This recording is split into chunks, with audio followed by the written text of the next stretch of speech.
Yeah, that's right. We're doing another battle report. And this time we are, as you can see by the pictures, Ogre Kingdoms versus the High Elves. Part of the reason for this matchup is for Malorian's Around the World in 12 Games campaign, the month of April is to feature High Elves. Now, of course, I have a High Elf army of my own, but this is not my High Elf army that you're going to see. This is a pal of mine who was over for an afternoon of intense gaming, and I decided to stick with the Ogre Kingdoms because I've been playing with them lately. So we did a battle of 2,500 points and did a unique scenario out of the big giant red rulebook called Invasion. And I'll go over that a little bit as we move on. Now to talk about the High Elf deployment, so what he's got included in there, he's got 4 bolt throwers and they're all hanging out at the back. You can see that there is one way down here, but there's also another one just a little bit off screen. He's a big fan of small units of sword masters, so he's in fact got 3 of those peppered as the vanguard for his army, and they're leading the way. In the very center of the deployment, that is all Sea Guard in deep ranks. He also has a mass of white lions, as you'd expect, because they're gloriously good. And then the lighthouse tower itself, although he has these archers packed in the back of him, they're actually occupying the tower, and inside of there is where he has 2 wizards. One of them is a level 4 on metal, and the other one is a level 1 on beasts. I guess I should also mention he has his battle standard bearer tucked in that center unit of Sea Guard as well. So looking over at the Ogre side, I'll start from the bottom and work my way up. In this cottage is where I've tucked in the lead belchers. I actually put the unit in behind, but they're actually occupying that building on deployment. With them is my baker, who is a level 2 Heavens mage. I thought I'd try out Heavens with the Ogres because I'm kind of really gunning for Harmonic Convergence as the key spell. It always is a little disappointing when those Iron Guts smash away and roll a whole bunch of 1s to wound, and you worry about not killing enough stuff. So just beyond the cottage, there is an Iron Blaster right there, and then holding up the center is that big unit of Iron Guts. Contained within is also my Tyrant and the level 2 Wizard on Maw magic. Thunder Tusk guarding the bridge, and then beyond that bridge there is a unit of 9 bulls, and the battle standard bearer is contained in there. Now, going ahead to talk about the scenario, let's talk about this for a moment. So the objective is that effectively we're dividing the table into 4 quarters, and then there are 3 other key objectives within those quarters, them being the 2 towers on the left side, and then the defended barricade on the opposite side. So the way to win this game is to have more points, because each of these quadrants is worth a point, and each of those objectives is worth a point. So I guess there's 7 points at stake in this whole scenario, and the person with the most of those at the end is the champion. Oh, I should also mention too that I do have some scouting man-eaters who I've deployed here to threaten that tower. Probably more pointedly, it's to threaten these bolt throwers and make sure that those guys are minimized, because they're quick, easy targets, or at least I hope they're going to be. So scenario dictates that the attacker goes first in this one, so that's me. I'm the Ogre, so I just do a bit of a push forward, not a huge march forward, because I'm on the other side of the river, and I kind of end up partially in the river with most things. This mysterious piece of water is a necrotic ooze, and that means that everything gets poison attacks that's within there. I even decided to pull out the lead belchers from the cottage. I was way beyond range to do anything, but most importantly I did kind of want to have that Heavens Wizard closer to be able to threaten some stuff with my Uranon's Thunderbolt and Harmonic Convergence. Speaking of which, in the magic phase, not much went on with that. I think I failed to cast a Maw spell and didn't do anything with my wizarding from the other girly either. So in response from the High Elves on their turn, they also did a little bit of an advance, which, you know, I kind of thought was surprising. I thought he might just hold out and wait for me to come to him, but no, Dave's the kind of guy that wants to get in the action. So he pops those Swordmasters into the tower. Probably pretty wise, actually, to get a hold of that before I could, so that he could defend it well. But he did just a cursory advance with the rest of the stuff over there. Over here was a bit of a fun moment. My poor scouters got filled full of pointed sticks and feathers. He actually, I know I left all 3 models on there, but he killed one. They panicked and fled the table. And this is what they left behind. So those dastardly scouting fools abandoned the cause early and really put a wrench in my plans to get rid of all the shooting battery of the elves at the back end. And this, of course, is him now showing off.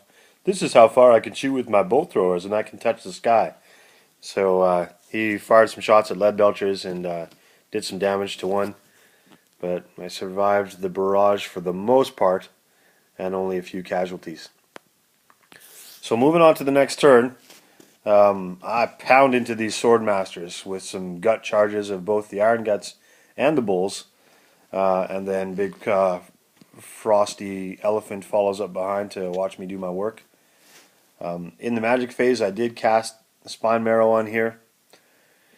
I don't know why. Wasn't too worried about losing the combat, but it seemed like a good idea at the time. Iron Blaster took care of one of these fellas, which was pretty grand. So I blasted the bolt thrower that was sitting right here, and that dice roll was his panic check for the nearby one, so no extra consequences. But that's one down out of the 4. Here's the disposition of the field after moving. You can see the lead belchers came out of the water as well. To get some shots at these things down here is kind of what I intended. The ones on the behind the woods and near the wall. And at the end of that mess, this is what movement looks like.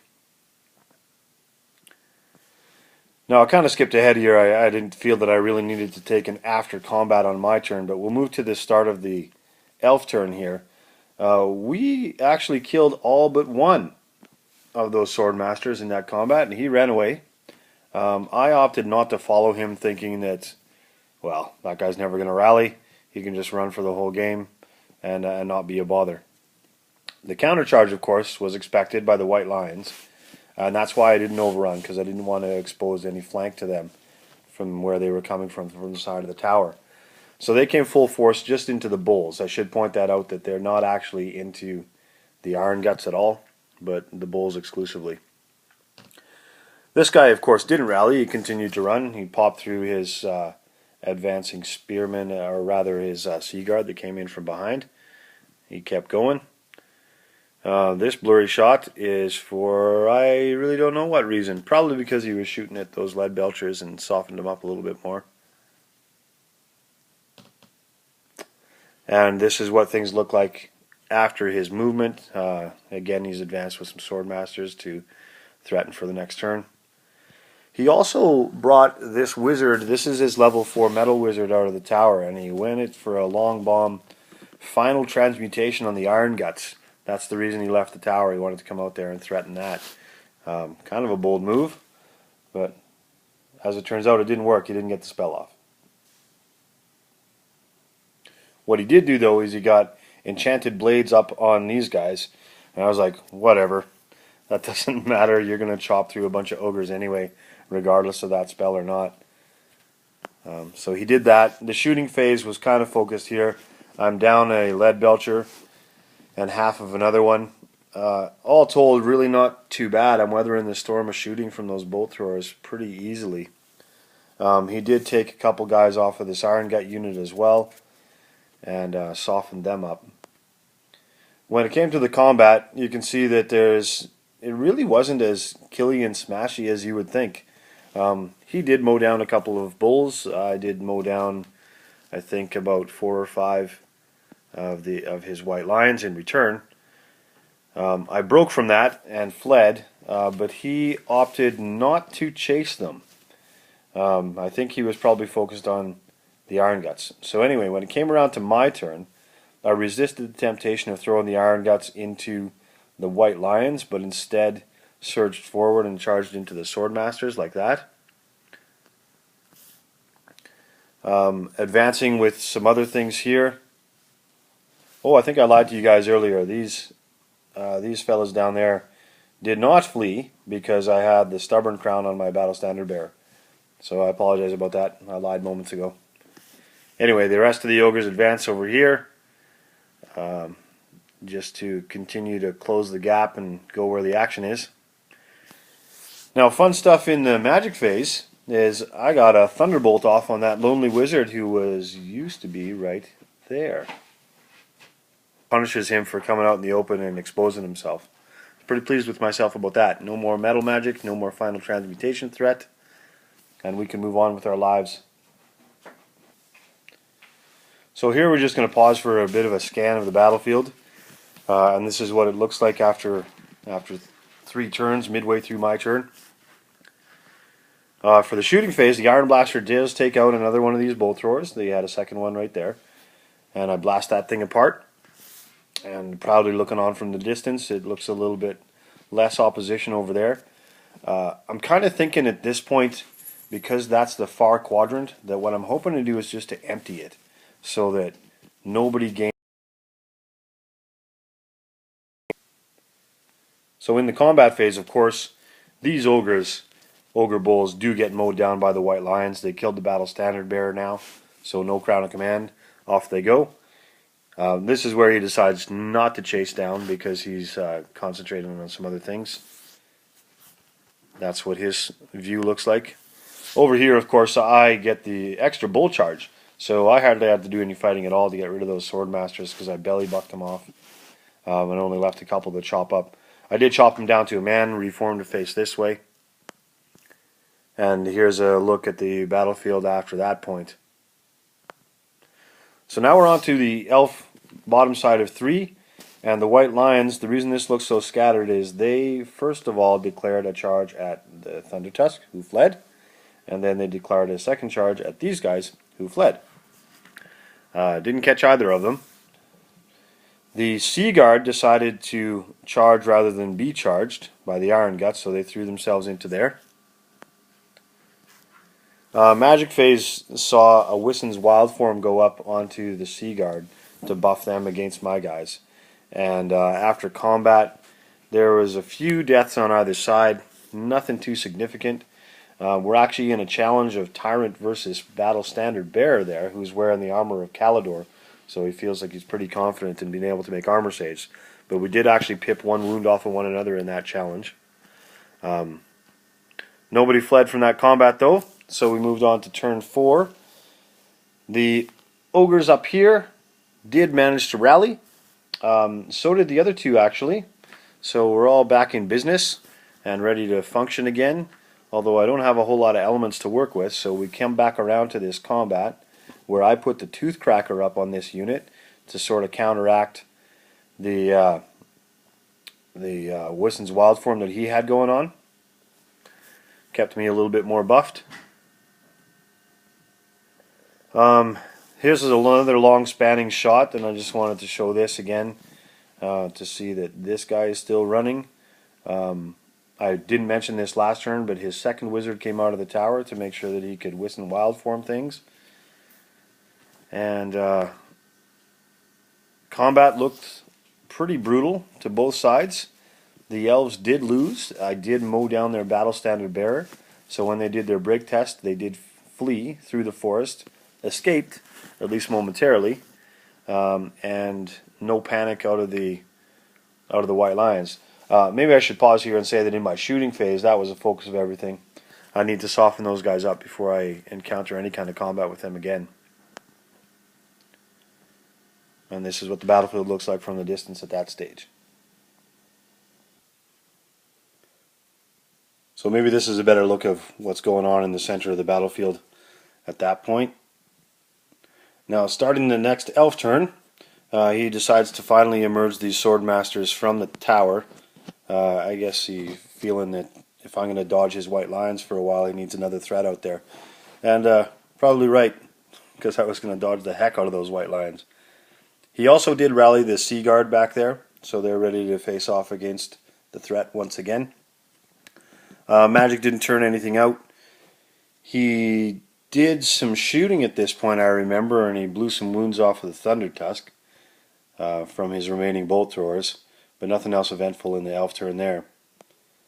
In my turn 5 now, I rush in with those last 3 bulls, hoping to get a good buck charge, but I also buffed them in my magic phase by putting the Ice Shard Blizzard onto those guys to make them a little bit softer and hopefully not die against them. Of course, I continued the bull rush with these Iron Guts into those Sea Guard. Again, I might have been able to get the white lions, but I'm still not ready to face those murderous beasties. And here's what it looks like after movement. Kind of bunkering down with my shooting stuff to soften up those white lions. That's the plan. This picture of the Iron Blaster is because I misfired at this point and spun in a random direction. Faced off there. I was still desperately trying to get rid of that bolt thrower on the far right. Okay, that's just before combat. After combat, this is what it looks like for this ogre. He is down to 1 single wound left to those fellas. I did knock off only a couple, but even with the debuff on him, not much going on there. This is a bit of a shot of my Iron Guts mowing through those Sea Guard, and they panicked, fled, they were caught, and I rushed through the forest. Here's maybe a better angle of how that looks. I guess I didn't mention that one guy held with his single wound, amazingly enough, against that action over there. So now we're on to Elf turn 5, and he has, at this time, finally he got into some meat. So he charged into the lead belchers. I was too close to really feel confident about that, so I tried to flee. But I didn't flee very far either. So he mowed me down and then reformed. So this is actually in the movement phase that he achieved that. This bolt thrower is still hammering away. He's shot up the Thunder Tusk once again from his long distance shots over there, and that thing is nearly dead, down to 1 wound now. And over here, the reason for this shot is because he tried to, with his wizard, if you remember his wizard was out here, he miscast on his spell of trying to buff up those swordmasters and then fell down the cascading hole. Boom. Disappeared.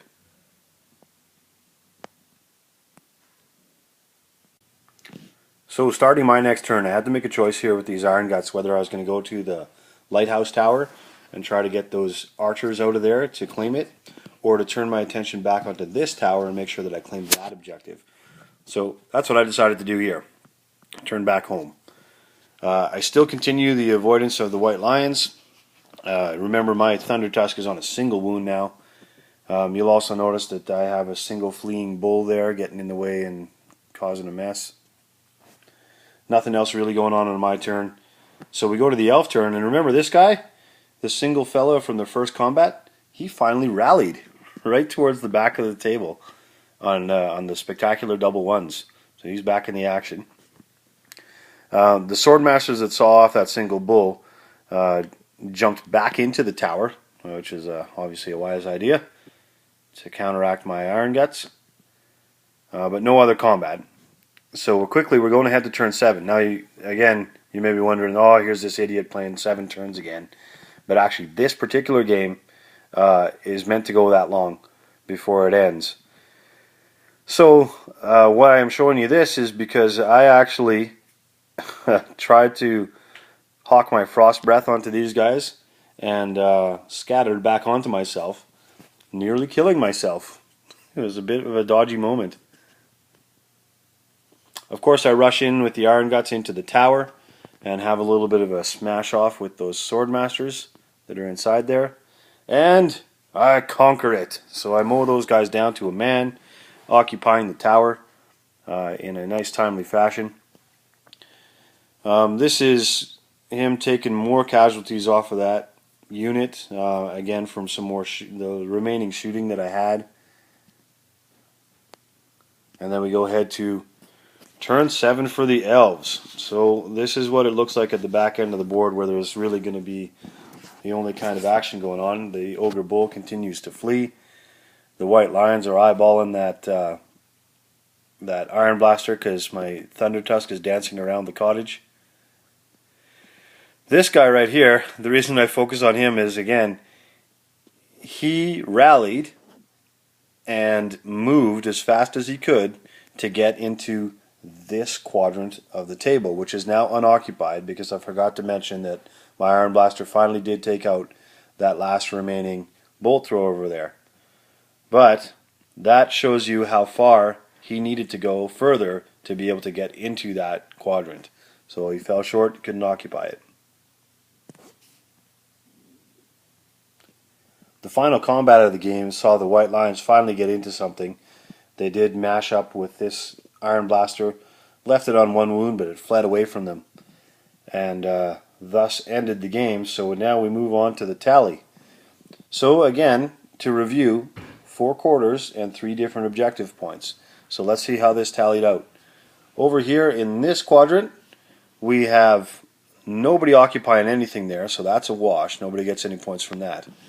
Down here in this one, you can see by the delineation of the line that the only thing over there is my Thunder Tusk. So there we go. That is 1 point for Ogres. Now next, over here in this quadrant, it is contested by both units. So I have the Iron Guts there, and he has his White Lions in that quadrant. So nothing for the quadrant itself, but I do occupy the tower, so 1 point for the Ogres there. Now in the last quadrant, going up top here, that one is occupied by the archers and this one solo fellow out there, as well as him occupying the tower. So Elves get 2 points for that. So really, in the end, it is 2 points for Ogres, 2 points for Elves. That means we got a draw. And that is how it ended. So kind of a unique scenario. I'd recommend that you guys try out some of the stuff that ends up in the back of the main rule book if you got it, because it can impose some interesting challenges and new ways to play other than the basic 6, and it's all kind of laid out there for you. So thus ends another of the Around the World in 12 games for High Elves for April, and I will await the next one coming up in May to see which army needs to be on the battlefield, and we'll look forward to playing some more games then. Adios, everyone.